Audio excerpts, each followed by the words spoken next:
Welcome to the Stupid Genius, and today we are going to talk about the remaining topic of the lipoprotein lipase, जिसमें हम देखेंगे what is the effect of the LDL and what is the metabolism of the HDL and what is the electrophoresis of the lipoprotein lipase. ठीक है, electrophoresis देखेंगे now.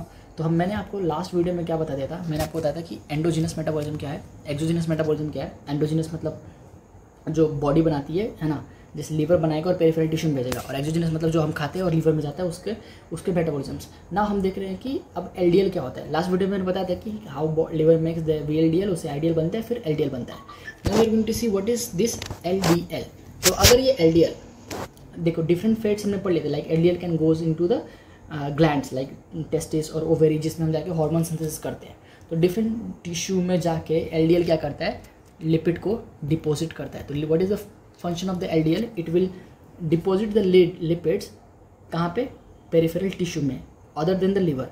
तो जितने भी peripheral tissues है अदर देन द लिवर, यानी कि extra hepatic tissues. What do mean by extra hepatic, liver के अलावा जितने भी टिश्यू हैं उसको हम एक्स्ट्रा हेपेटिक टिश्यू बोलते हैं, राइट. तो अगर लिवर के अलावा कहीं और भी लिपिड डिपॉजिट होता है तो उसको हम बोलेंगे peripheral transportation of the lipid, जो कि एलडीएल करता है ना. वीएलडीएल, आईडीएल और एलडीएल करते हैं. So if this LDL stage longer period into the blood, अगर ये ब्लड में ज़्यादा देर के लिए रहता है तो क्या होता है, इट विल गेट ऑक्सीडाइज्ड. ये क्या होता है, it will get oxidized by the reactive oxygen species. और वो रिएक्टिव ऑक्सीजन स्पीशीज कौन से है, जैसे कि ये वाला है ना, जैसे कि H2O2 है ना, और जैसे कि हाइड्रोजन पेरोक्साइड का रेडिकल, फ्री रेडिकल. तो ये सारे क्या है, रिएक्टिव ऑक्सीजन स्पीशीज है. तो ये रिएक्टिव ऑक्सीजन स्पीशीज क्या करते हैं, जो हमारा कोलेस्ट्रॉल है या फिर जो हमारा ट्राइग्लिसराइड है उनको क्या करते हैं, ये ऑक्सीडाइज कर देते हैं. तो जो हमारा एलडीएल है इट विल गेट ऑक्सीडाइज. तो after the oxidation of the LDL it will become the oxidize LDL. तो ये ऑक्सीडाइज एलडीएल है, it is dangerous for our body. अब ये ऑक्सीडाइज एलडीएल करता क्या है बताता हूँ. हमारी बॉडी में क्या था, हमारी ब्लड में ज़्यादा देर तक एलडीएल था, वो क्या हो गया, ऑक्सीडाइज हो गया because of this reactive oxygen species. अब ये रिएक्टिव जो एलडीएल है, जो ऑक्सीडाइज एलडीएल है, वो हमारी बॉडी में नेसेसरी उसकी नहीं होती, उसकी कोई ज़रूरत नहीं होती. तो हमारी बॉडी में अगर कोई किसी चीज़ की ज़रूरत नहीं है तो क्या होता है, जो हमारे मैक्रोफेजेस होते हैं वो उस चीज़ को खा जाते हैं या फिर उस चीज़ को डिजोल्व कर देते हैं. So the macrophage of the tissue, what are the macrophage, they are the eating cells और the defence cells of our body. तो macrophage of our tissue they will eat और इनगल्फ दिस एलडीएल. देखो यहाँ पे क्या लिखा है, macrophage engulf the oxidize LDL form, है ना, and they will become foam cells. मतलब क्या बोल रहा हूँ, जो मैक्रोफेज है वो फोम सेल्स बन जाते हैं. कैसे, जब वो अपने अंदर ऑक्सीडाइज एलडीएल ले लेते हैं. तो रिमेंबर, एलडीएल को ये लोग डाइजेस्ट नहीं कर पाते. एलडीएल को क्या बोल रहा हूँ मैं, जो ये ऑक्सीडाइज एलडीएल है ना, they can not digest this oxidize LDL, पर इसको इनगल्फ तो कर सकते हैं ना. तो ये क्या करते हैं, इसको अपने अंदर ले लेते हैं, राइट, एज अ वैक्यूल के फॉर्म में. तो फैगोजोम्स बना लेते हैं और इसको अंदर ले लेते हैं. उसकी वजह से क्या होता है, उनके अंदर फैट एक्यूमुलेशन हो जाता है. किसके अंदर, मैक्रोफेजेस के अंदर. तो मैक्रोफेजेस के अंदर फैट एक्यूमुलेशन हो गया, उसकी वजह से उनका नाम चेंज हो जाता है, उसको हम बोलते हैं फोम सेल्स, जो कि डेंजरस होता है. अब ये फोम सेल्स क्या करते हैं, उनकी वजह से क्या हुआ, अगर ब्लड वेसल्स कहीं डैमेज हो गई तो वहाँ पे वो एक्यूमुलेट होने लगते हैं. क्या होते हैं, उन्हें एक्यूमुलेट होंगे, और एक्यूमुलेशन की वजह से क्या होता है, एथेरोस्क्लेरोसिस. तो one of the major cause of this atherosclerosis is this foam cells, right. और फोम सेल्स बना कैसे, मैक्रोफेजेस से. मैक्रोफेजेस ने क्या किया, ऑक्सीडाइज एलडीएल को ले लिया. तभी हम कहते हैं कि अगर आपकी बॉडी में एलडीएल का लेवल, जो एलडीएल का लेवल है 40 to 60 मिलीग्राम पर डेसीलीटर से अगर ज़्यादा हो गया तो क्या होता है, ये आपको हार्ट अटैक दिला सकता है. कैसे, आप समझ आया क्या, what is the mechanism of this heart attack, कि जो आपका एलडीएल का लेवल था वो क्या हुआ, बॉडी में बढ़ गया, उसकी वजह से वो क्या हुआ, ऑक्सीडाइज हो गया. किसकी वजह से, रिएक्टिव ऑक्सीजन स्पीशीज की वजह से. अब वो ऑक्सीडाइज होने के बाद वजह से क्या हुआ, मैक्रोफेज उसको खा गए, मैक्रोफेज बन गए फॉर्म सेल्स. अब बॉडी में कोई भी डिफरेंट सिचुएशन आती है, जैसे कि ब्लड वेसल डैमेज हो गया, उस केस में क्या होगा, एथेरोस्क्लेरोसिस, जो हमारा फॉर्म सेल्स था वो एक्यूमुलेट होने लगेंगे. क्या होंगे, एक्यूमुलेट होने लगेंगे, और एक्यूमुलेट होकर क्या बनाएंगे, प्लैक बनाएंगे. और वो प्लैक क्या होता है, वो उसको हम बोलते हैं एथेरोस्क्लेरोसिस, जैसे कि थ्रोम्बस फॉर्मेशन. तो थ्रोम्बस फॉर्मेशन हो गया, उसकी वजह से एथेरोस्क्लेरोसिस बन गया. और आपको पता है एथेरोस्क्लेरोसिस की वजह क्या होगा, ब्लड वेसल्स क्या होती है, जैम हो जाती है ना, ब्लड वेसल ब्लॉक हो जाती है, ब्लॉक हो गई, और उसकी वजह से क्या हो जाएगा, ब्लड की सप्लाई हार्ट में कम हो जाएगी और आपको आ जाएगा हार्ट अटैक. समझ आएगा. तो ये है mechanism of the how this atherosclerosis is formed. Now अब ये जो ऑक्सीडाइज एलडीएल है वो मैक्रोफेज खाता कैसे है, तो देयर इज अ रिसेप्टर जो मैक्रोफेज के ऊपर प्रेजेंट होते हैं, उसका नाम होता है CD36. CD का मतलब क्या है, क्लस्टर ऑफ डिफरेंशिएशन. तो जब तुम सेकंड ईयर में आओगे तुम्हें बहुत सारे क्लस्टर ऑफ डिफरेंशिएशन पढ़ने पड़ेंगे, अप्रॉक्सीमेटली 50+ पढ़ना है. तो ऐसा नहीं कि 1 2 3 करके पढ़ना है, कभी 200 पढ़ोगे, कभी 95 पढ़ोगे, कभी 36 पढ़ोगे, कभी आप ऐसे पढ़ सकते हो कि 16 क्या है, 8 क्या है, 9 क्या है। तो there are different cluster of differentiation जो हमें पढ़ना है, राइट। उसमें से एक है क्लस्टर ऑफ डिफरेंशिएशन 36 जो कि प्रेजेंट होता है मैक्रोफेजेस पे, और भी जगह प्रेजेंट होता है पर मैक्रोफेज पे भी प्रेजेंट होता है। उसकी वजह से क्या होता है, ऑक्सीडाइज एलडीएल को ये अपने अंदर ले पाते हैं। इसको बोलते हैं receptor mediated endocytosis. Last lecture में बताया था रिसेप्टर मेडिएटेड का मतलब क्या, रिसेप्टर की वजह पे कोई चीज़ अगर बाइंड हो रही है तो उसकी वजह से जो चीज़ एनगल्फ होती है तो उसको बोलते हैं रिसेप्टर मेडिएटेड एंडोसाइटोसिस। समझ आया क्या? तो ये हो गया हमारा fate of this LDL. Now let's move on to the HDL. अब जैसे कि अब ये हमारा फॉर्म सेल हो गया। फॉर्म सेल पता है ना क्या होता है? फॉर्म सेल जो अभी ऑक्सीडाइज एलडीएल को खा के बनाए। अब ये फॉर्म सेल हो गया। अब फॉर्म सेल बॉडी में ज़्यादा देर तक रहेगा तो एथेरोस्क्लेरोसिस हो जाएगी। फॉर्म सेल्स अगर बॉडी में ज़्यादा देर तक रहेंगे तो क्या हो जाएगा, एथेरोस्क्लेरोसिस हो जाएगा। उसकी वजह से उसको प्रिवेंट करने का मैकेनिज्म क्या है, हमारा एचडीएल। दैट्स वाई हम कहते हैं कि HDL is a good cholesterol. क्या है? HDL is a good cholesterol. अब वो करता कैसे है, देखो हमारा जो गट के एपिथेलियम्स होते हैं ना, गट के एपिथेलियम्स वो एक प्रोटीन सीक्रेट करते हैं, उनका नाम होता है ApoA1। क्या नाम होता है? ApoA1। और ये ApoA1 जाके बाइंड हो जाता है किससे, एचडीएल से। किससे बाइंड होगा, एचडीएल से। तो गट के जो एपिथेलियम्स है, कौन से एपिथेलियम, जो हमारे जीआईटी के एपिथेलियम्स है, वो क्या करते हैं, सीक्रेट करते हैं ApoA1 प्रोटीन, और वो जाके बाइंड हो जाता है एचडीएल से। अब ये ApoA1 क्या करता है, ये बाइंड कर देता है इस रिसेप्टर से। ये रिसेप्टर का नाम क्या है, ABCA1 रिसेप्टर। ऐसा सिमिलर एक और रिसेप्टर होता है ABCG1 रिसेप्टर। ठीक है, तो ये ABCA1 क्या है और ABCG1 क्या है बताता हूँ। देखो ABCA1 एंड ABCG1। ए का मतलब क्या है, ATP, बी का मतलब बाइंडिंग, और सी का मतलब कैसेट। तो ABC का मतलब क्या है, ATP बाइंडिंग कैसेट है ना, और transporter protein type A1 and type G1। तो अब समझ आया कि ABCA1 का मतलब क्या है और ABCG1 का मतलब क्या है, कुछ नहीं। ATP binding cassette transporter protein type A1 and ABC मतलब ATP binding cassette transporter protein type G1। तो these are the full form, जिसको हम बोलते हैं स्कैवेंजर रिसेप्टर्स। स्कैवेंजर रिसेप्टर्स क्यों बोलते हैं समझाता हूँ। स्कैवेंजर का मतलब क्या होता है, किसी भी चीज़ को खा जाना, राइट, किसी भी चीज़ को खा जाना। तो कैसे स्कैवेंज करते बताता हूँ। So these are also called scavenger receptor. कौन से, ABCA1 and ABCG1। Full form याद रखना, ठीक है, वाई हम पूछ सकते हैं। तो ABCA1 and ABCG1 they are the scavenger receptors. इससे होता क्या है, जो हमारा HDL था ना, इस पर एक प्रोटीन थी, कौन सी प्रोटीन, ApoA1। अब ApoA1 की वजह से ये क्या करता है, आके इन रिसेप्टर पे बाइंड करता है, और जैसे इस रिसेप्टर पे बाइंड हुआ तो ये क्या करता है, इस फॉर्म सेल्स के अंदर क्या है, इस फॉर्म सेल के अंदर है लिपिड्स और हम कह सकते हैं कोलेस्ट्रॉल। इस फॉर्म सेल के अंदर क्या है, कोलेस्ट्रॉल भरा पड़ा है ना। तो ये कोलेस्ट्रॉल क्या करेगा, सक कर लेगा, मतलब क्या करेगा, ये सारे कोलेस्ट्रॉल अपने अंदर खींच लेगा। कौन खींचेगा, HDL खींचेगा। दैट्स वाई हम HDL को क्या बोलते हैं, गुड कोलेस्ट्रॉल, क्योंकि ये फॉर्म सेल्स को वापस मैक्रोफेज में चेंज कर देते हैं। तो क्या होगा, ये जो फॉर्म सेल है ना, इसके अंदर क्या भरा पड़ा है, कोलेस्ट्रॉल भरा पड़ा है ना। तो ये कोलेस्ट्रॉल को वापस कौन सक कर लेगा, HDL करेगा। मैकेनिज्म क्या है कि HDL के ऊपर क्या प्रेजेंट है, एपोप्रोटीन A1, और मैक्रोफेज के ऊपर क्या प्रेजेंट है, ABCA1 है ना, और ABCG1। अब सुनो, पहले बाइंड करता है ABCA1 पे, तो उससे क्या करेगा, कोलेस्ट्रॉल सक कर लेगा, ठीक है। फिर उसके बाद बाइंड करता है ABCG1 पे, फिर अगेन कोलेस्ट्रॉल सक करेगा, ठीक है। तो अभी इसका नाम क्या है, अभी इसका नाम है HDL। तो जब इस प्रोटीन पे बाइंड कर लेता है और सारे कोलेस्ट्रॉल सक कर लेगा तो इसका नाम हो जाएगा HDL-L3।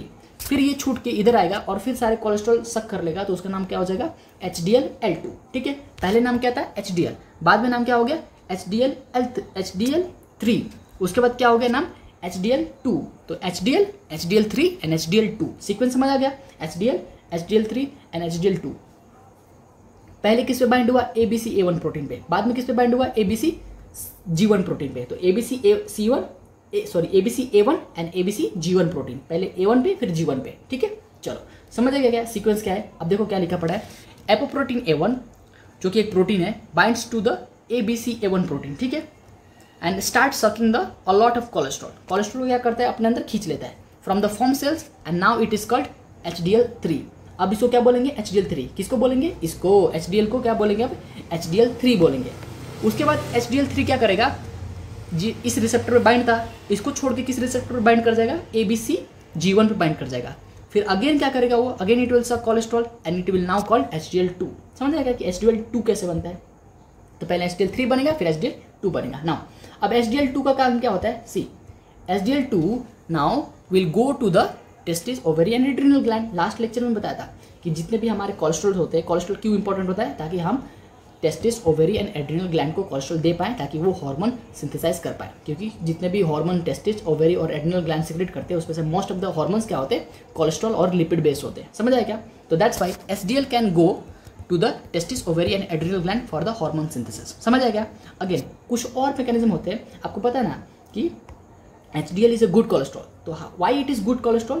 पहला important thing, because it will prevent the formation of the atherosclerosis, that why it is a good cholesterol. दूसरा, it will transfer the lipid from the periphery to the किधर, to the liver। अभी समझाता हूँ। देखो हमारा LDL क्या कर रहा था, देखो हमारा LDL और VLDL और IDL, देखो लीवर क्या बनाता है, इधर आओ, ये लीवर है, इसने क्या बनाया, इसने बनाया VLDL, जो कि इसने क्या बनाया VLDL, VLDL से क्या बना इमेच्योर VLDL, है ना, इमेच्योर के VLDL से क्या बना, VLDL से बना IDL से क्या बना हमारा LDL। तो ये VLDL, IDL, LDL क्या कर रहे हैं, ये लीवर से कोलेस्ट्रॉल और या फिर ट्राइग्लिसराइड को पेरिफेरल टिश्यू में लेके जा रहे हैं ना। तो what is the mechanism, what is the function of the LDL, VLDL, IDL, that they will transport the cholesterol from the liver to the peripheral tissue. But HDL क्या करता है, इसका अपोजिट काम करता है। HDL transport cholesterol from the peripheral tissue to the liver. तो कौन सा हेल्पफुल है, अब बताओ। अगर आप लीवर से, जहाँ पे सारी चीज़ें मैकेनिज्म हो सकता है, जहाँ पे हम कोलेस्ट्रॉल को बना सकते हैं, कोलेस्ट्रॉल को तोड़ सकते हैं, या फिर हम ट्राइग्लिसराइड को बना सकते हैं, ट्राइग्लिसराइड को स्टोर कर सकते हैं, तो लीवर से अगर पेरिफेरल में जाता है ना, तो ये बैड थिंग होता है, क्योंकि फिर हम क्या करते हैं, लीवर से कोलेस्ट्रॉल पेरिफेरी में डिपॉजिट होता है, जो कि बैड थिंग है, जिसकी वजह से एथेरोस्क्लेरोसिस होने के चांसेस बढ़ जाएंगे। पर वही आप अगर पेरिफेरल से वापस लीवर में सारा कोलेस्ट्रॉल ला दो तो it is a good thing. तो that's why this process is a good, ठीक है। और इसको कराता कौन है, HDL। तो दो रीजन है why HDL is a good cholesterol. कौन, क्यों? Because HDL transport cholesterol from the periphery to the liver, that's पहला। और दूसरा, it will prevent the formation of the atherosclerosis. समझ आया क्या? That's why HDL is a good cholesterol.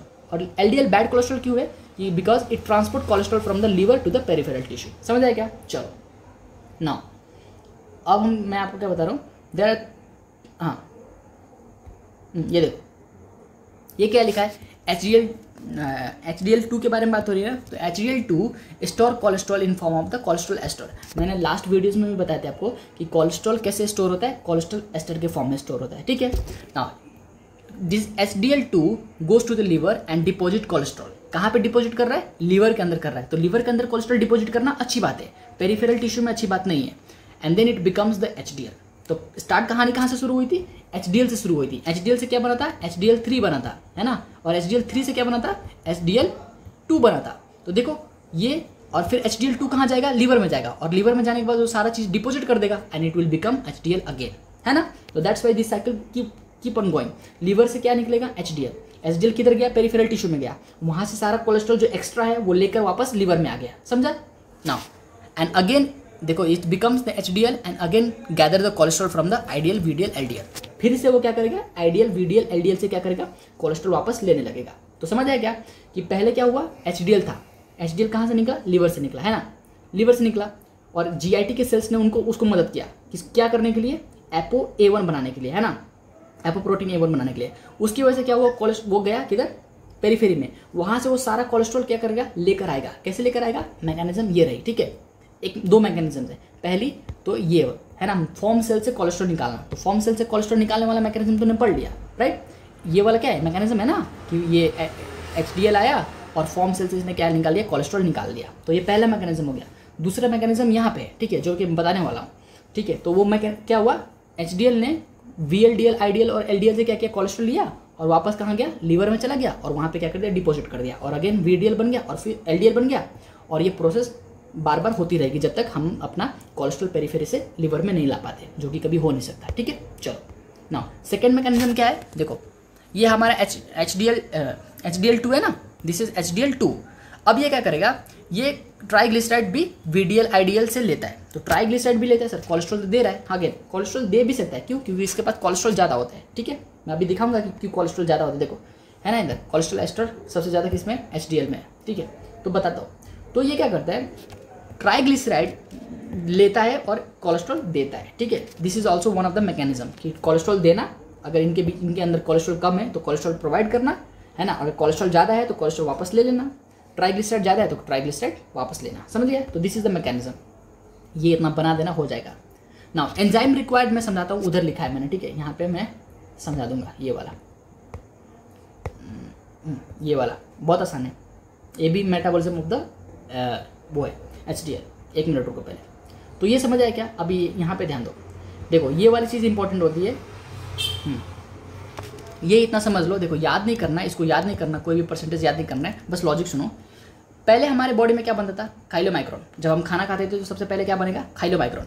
उसके बाद लीवर क्या सिंथेसाइज करता था, सीक्वेंस क्या पढ़ा हमने, सीक्वेंस याद करो। सीक्वेंस मैंने क्या पढ़ा है, पहले खाइलोमाइक्रोन के बारे में पढ़ा है, फिर VLDL के बारे में पढ़ा है, फिर IDL के बारे में पढ़ा है, फिर LDL के बारे में पढ़ा है, फिर HDL के बारे में अभी पढ़ा रहा हूँ। तो ये रहा हमारा सीक्वेंस, हमेशा याद रखना है, दिस सीक्वेंस याद रखो। देखो इसको याद करने की कोई बड़ी बात नहीं है, तुम लेक्चर्स याद करो। लेक्चर में पहले मैंने क्या बताया, पहले खाना खाओगे, पेट में जाएगा, डाइजेस्ट होगा, है ना। तो क्या बनेगा, पहला हमारा प्रोडक्ट जो बनता है वो खाइलोमाइक्रोन बनता है, तो खाइलोमाइक्रोन बन गया। उसके बाद लीवर की कहानी, लीवर क्या बनाता है, VLDL बनाता है। लीवर VLDL बनने के बाद जो हम इंटरमीडिएट बोलते थे ना, रेमिनेंट ऑफ द VLDL, वो रेमिनेंट ऑफ द VLDL क्या है, इंटरमीडिएट डेंसिटी लिपोप्रोटीन। और इंटरमीडिएट डेंसिटी लिपोप्रोटीन के बाद क्या बनता था, LDL, राइट। अब देखो और लास्ट में आपको HDL रखना है। तो इसमें से मैं बोलूँ कि जब आप खाना खाते हो तो सबसे ज़्यादा ट्राइग्लिसराइड का लेवल किस में होगा, सबसे ज़्यादा ट्राइग्लिसराइड का लेवल किस में होगा, जब आप खाना खाते हो ना, तो सबसे ज़्यादा कहाँ पे होता है, 90% अप्रॉक्सीमेटली कहाँ पे होता है, खाइलोमाइक्रोन में। तो सबसे ज़्यादा ट्राइग्लिसराइड कहाँ पे होगा, खाइलोमाइक्रोन में। और सबसे कम कहाँ होगा, एज वी मूव इधर, ये सबसे कम होगा।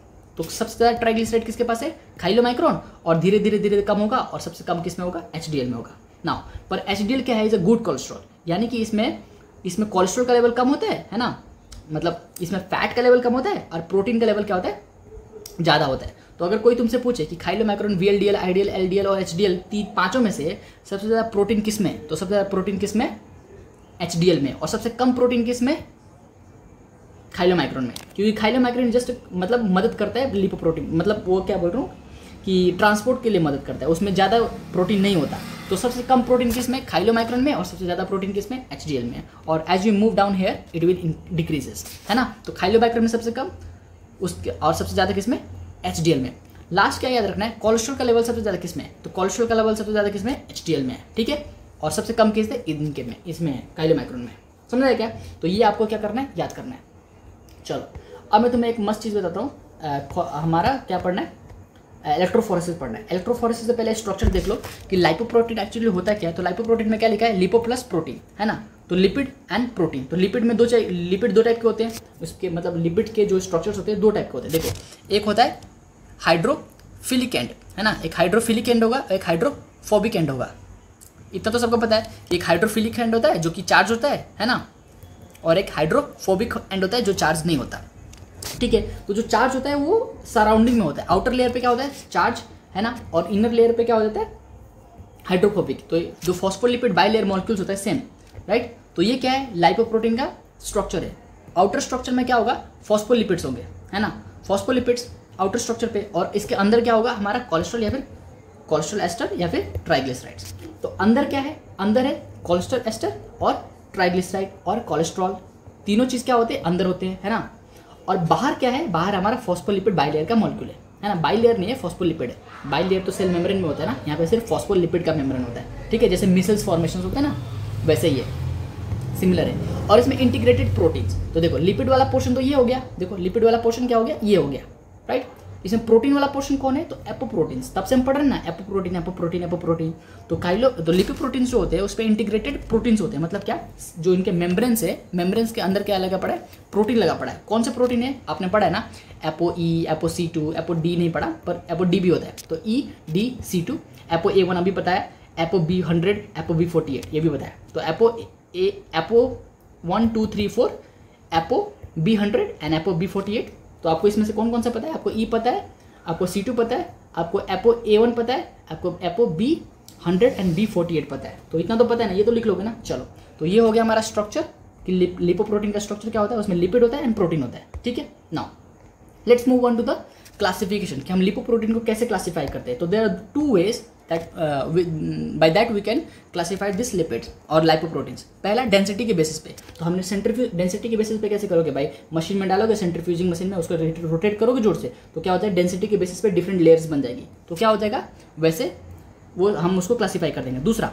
आप जेल इलेक्ट्रोफोरेसिस कर सकते हो। जेल इलेक्ट्रोफोरेसिस मतलब क्या किया, सेंट्रीफ्यूज किया और जो इलेक्ट्रोफोरेसिस होते हैं ना, जिसमें पैनल जेल्स होते हैं, उसके अंदर हमने डाल दिया और अब उसको मोबिलिटी होती है। क्यों?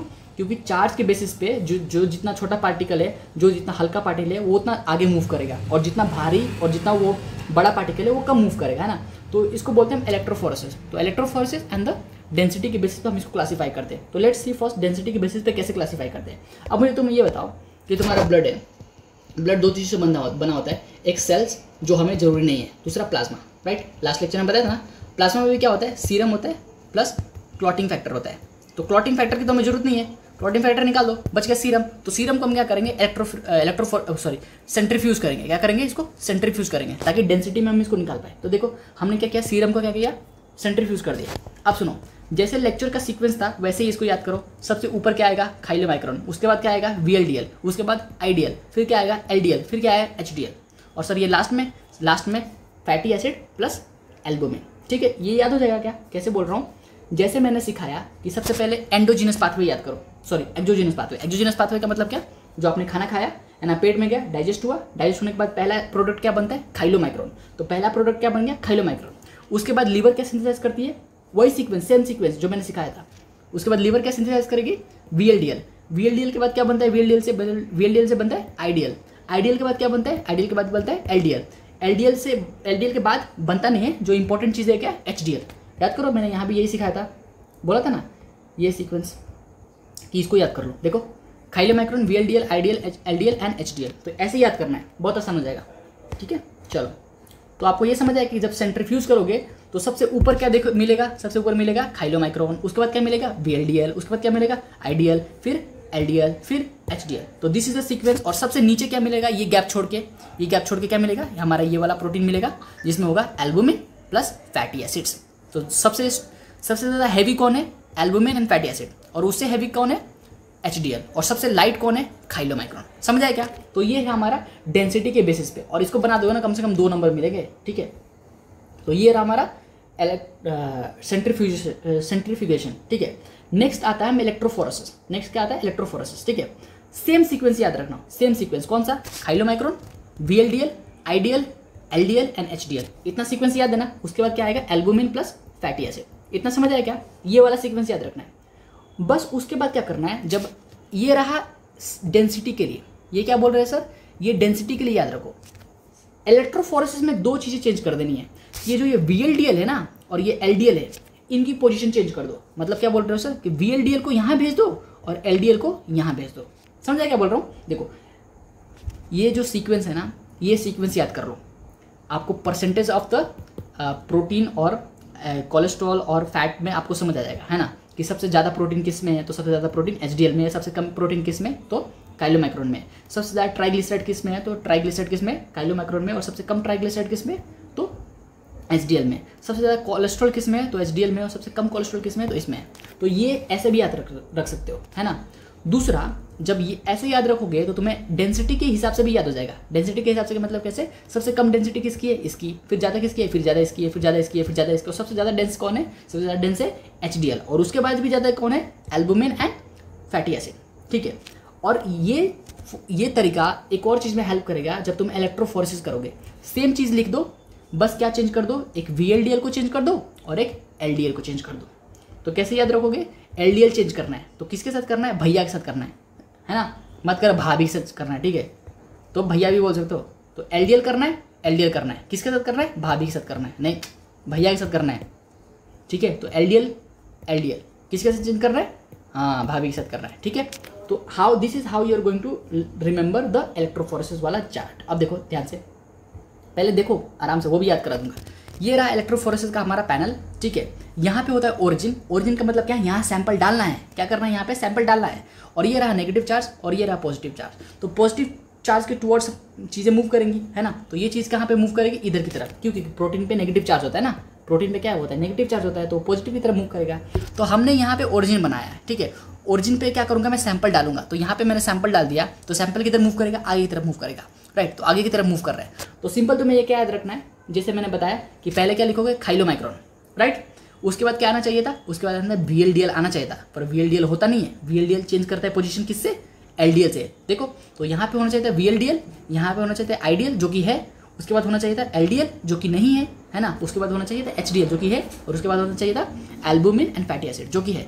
डिफरेंस कहाँ पे है, सिर्फ यहाँ पे होना चाहिए था LDL और यहाँ पे होना चाहिए था VLDL, तो इन्हें क्या चेंज कर लिया, पोजीशन चेंज कर दिया। ठीक है, तो आप क्या याद रखोगे इलेक्ट्रोफोरेसिस के लिए, ये वाला चार्ट पहले ये लिख लोगे रफ जगह पे, ऐसे लिख लो और क्या करो, LDL को चेंज कर दो किससे, VLDL से। तो LDL जहाँ पे लिखा है ना वहाँ पे VLDL लगा दो, और जहाँ पे VLDL लिखा है वहाँ पे LDL लिख दो, बस हो गया। ये है इलेक्ट्रोफोरेसिस का चार्ट। अब सुनो, इसको तो तुम खाइलोमाइक्रोन की खाइलोमाइक्रोन नहीं बोलोगे, इसको तो तुम फैटी एसिड प्लस एल्बुमिन नहीं बोलोगे, और जो HDL है ना, HDL उसको बोलो अल्फा लिपोप्रोटीन। क्या बोलोगे, अल्फा लिपोप्रोटीन। और मैं इनका नाम याद कराता हूँ, ठीक है।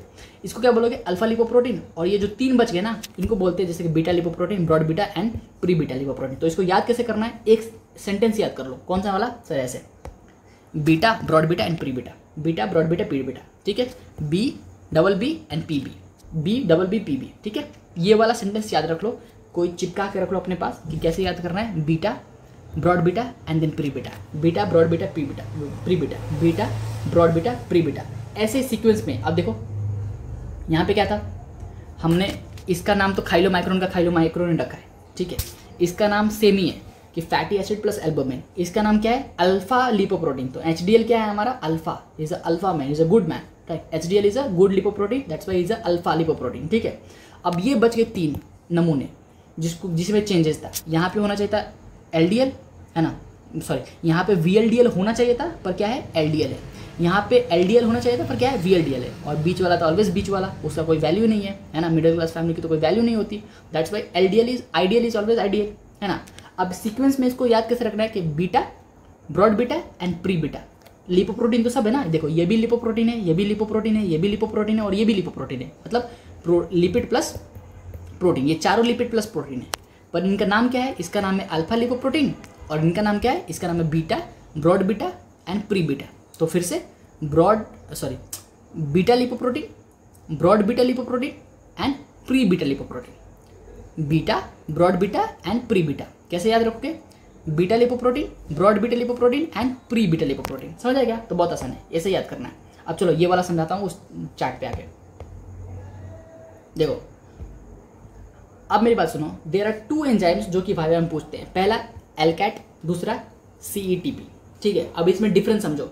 देखो अब मैं क्या बोल रहा हूँ कि VLDL, IDL, HDL ये सब में कोलेस्ट्रॉल कैसे स्टोर होता है, cholesterol is store as a form of the cholesterol ester. कैसे होता है, कोलेस्ट्रॉल एस्टर। मैं क्या बोल रहा हूँ, VLDL, IDL, LDL और HDL ये तीनों में, चारों में कोलेस्ट्रॉल किस फॉर्म में स्टोर होगा ज़्यादा, मैक्सिमम कोलेस्ट्रॉल एस्टर के फॉर्म में स्टोर होगा।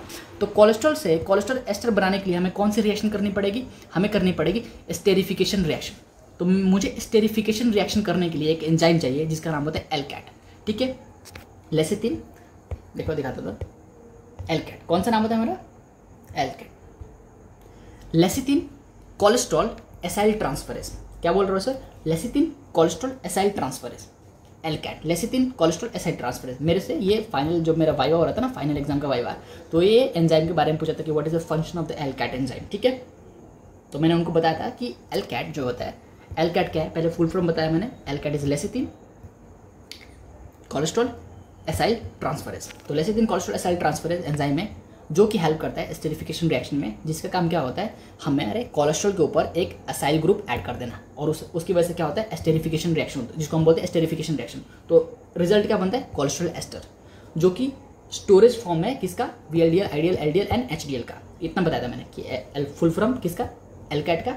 उसके बाद ये कौन से रिएक्शन में पार्टिसिपेट करता है, रिएक्शन की मैकेनिज्म क्या होती है, स्टेरिफिकेशन उसका नाम होता है। उसमें सिर्फ कोलेस्ट्रॉल और एस्टर को हम जोड़ देते हैं, कोलेस्ट्रॉल और एसाइल ग्रुप को हम जोड़ के बनाते हैं कोलेस्ट्रॉल एस्टर, जो कि स्टोरेज फॉर्म होता है VLDL, IDL, HDL and LDL के। समझ आया क्या, तो this is the about the LCAT. दूसरा एंजाइम होता है, अब देखो HDL का काम क्या है, HDL का काम क्या है, कोलेस्ट्रॉल एस्टर इनसे उठा के अपने अंदर डालना, है ना। कोलेस्ट्रॉल का HDL का काम क्या है कि इनसे कोलेस्ट्रॉल एस्टर उठा के अपने अंदर डालना। तो ये उठा के अंदर डालने वाला जो एंजाइम है ना, वो होता है CEPT, राइट, CEPT। देखो कोलेस्ट्रॉल एसाइल ट्रांसपोर्टर प्रोटीन, ये है ना, कोलेस्ट्रॉल एस्टर ट्रांसपोर्टर प्रोटीन। तो CETP cholesterol ester transporter protein, CEPT। तो ये हो गया, ठीक है। तो ये दोनों एंजाइम्स हैं। एलकैट क्या करता है, कोलेस्ट्रॉल को कोलेस्ट्रॉल एस्टर में चेंज करता है, और CETP क्या करते हैं कि इनसे कोलेस्ट्रॉल एस्टर उठा के इसमें डालता है। तो ये हो गया हमारा metabolism. This is also part of the metabolism of the HDL। मत भूलना, देखो तो वही यहाँ पे लिखा है कि HDL is a good cholesterol. देखो HDL is a good cholesterol, ठीक है। It does reverse transport of the cholesterol. Reverse transport का मतलब क्या, देखो हमारा लिवर क्या करता है, हमारा लिवर कोलेस्ट्रॉल बनाता है या फिर ट्राइग्लिसराइड बनाता है और उसको पेरीफेरी में भेजता है। तो ये हो गया नॉर्मल ट्रांसपोर्ट जो लीवर चाहता है। पर जो HDL क्या करता है, HDL वापस लेके लीवर में कोलेस्ट्रॉल आ जाता है, तो इसको बोलते हैं reverse transport of the cholesterol. तो ये अच्छा है तो ये बुरा होता है, अच्छा होता है, ठीक है। अब ज़्यादा कोलेस्ट्रॉल बॉडी में होना भी अच्छा नहीं है ना, लिवर में स्टोर रहे तो ठीक है। नाउ इंपॉर्टेंट एंजाइम कौन से होते हैं, एलकैट। उसका फुल फॉर्म क्या है, lecithin cholesterol acyl transferase enzyme, ठीक है। ये क्या करता है, इट डज स्टेरिफिकेशन रिएक्शन, समझ आ गया। बट CETP क्या करता है, it transfer cholesterol from the this to HDL। ये अच्छे से नहीं लिखा था इसलिए मैंने यहाँ वापस लिख के तुम्हें बता दिया है। तो इतना समझ आया क्या, तो ये भी हो गया, वो भी हो गया, सब कुछ हो गया, और हमारा लाइपोप्रोटीन मेटाबॉलिज्म खत्म हो गया। और इसके साथ ही हमारा लिपिड वाला चैप्टर भी पूरा, लिपिड वाला पूरा मेटाबॉलिज्म खत्म हो गया। अब बच गया प्रोटीन एंड दिस क्या बोलते हैं उसको, प्रोटीन एंड हीम मेटाबॉलिज्म। चलो टाटा बाय बाय।